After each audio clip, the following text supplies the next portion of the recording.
Hello বন্ধুরা, আজকে কিন্তু একটি সুন্দর দিনের ভিডিও তোমাদের সাথে তুলে ধরলাম। তো সকালবেলা ঘুমের থেকে উঠে পড়েছি, এখন বাজে 8:30টার মতো। তারপরে কিন্তু বিছানাপত্র সব গুছিয়ে নিচ্ছি। বিছানাটা গুছিয়ে নিয়েছি, এবার একটু ঝাড় দিয়ে নিলাম। আর ঘরটা অনেকদিন ধরে অগোছালো ছিল, কিছু জামা কাপড় ছিল, সেগুলোকে ভাঁজ করা হচ্ছিল না, তার জন্য কিন্তু জামা কাপড়গুলোকে পুরো ভাঁজ করে নিচ্ছি।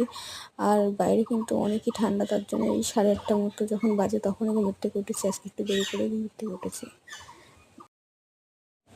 যেহেতু আকাশে মেঘলা আকাশ, বৃষ্টি তো হচ্ছে না, শুধু হাওয়া হচ্ছে আর প্রচুর ঠান্ডা পড়েছে, তার জন্য কিন্তু ঘুমের থেকে একটু দেরি করে উঠেছি। উঠে একবারে বিছনা গুছিয়ে কিন্তু ঘরটাও গুছিয়ে নিচ্ছি।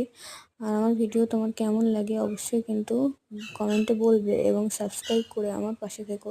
ঘর গোছানো কিন্তু আমার হয়ে গেছে, এবার কিন্তু একটু ড্রেসিং টেবিলটাও গুছিয়ে নেবো, অনেকে অগোছালো ছিল। তারপরে কিন্তু ড্রেসিং টেবিলটা গুছিয়ে নিলাম। ড্রেসিং টেবিলটা গোছানোর পরে কিন্তু আমার ঘর গোছানো কমপ্লিট হয়ে যাবে। তো আমার ভিডিও তোমাদের কেমন লাগে অবশ্যই কিন্তু কমেন্টে বলো, আর আমার ভিডিওটি কিন্তু সবার মাঝে শেয়ার করে দিও।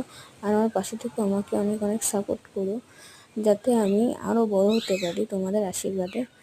তো আমার ঘর গোছানো কিন্তু হয়ে গেছে, এবার চলে যাবো একটু ছাদে, যেহেতু সকালবেলা খুবই ঠান্ডা। আর ছাদে এসে দেখি ওরে বাবা কী হাওয়া! এই হাওয়া উপভোগ করতে করতে কিন্তু হাত মুখ ধুয়ে ঘরে চলে এসেছিলাম। আর ঘরে এসে কিন্তু চুলে বেনুনি করা ছিল, সেটাই খুলছিলাম।